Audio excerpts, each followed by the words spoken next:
Ayan, so nandito tayo ngayon sa bahay ni Nanay Elsa. Sisilipin natin. Ito po yung ipapagawa, guys. Ayan, so napasok na pala kayo ng tubig. Ayan, nilagyan na lang nila ng mga bato dahil nadulas nga raw dito si Nanay Elsa. Ayan, dito pumapasok yung tubig. Oh, wala kasi siyang bubong.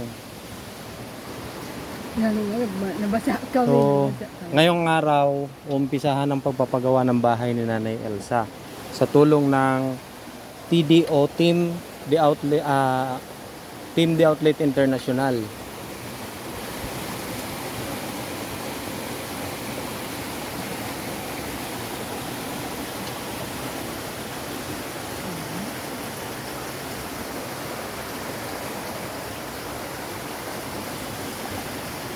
Ayan.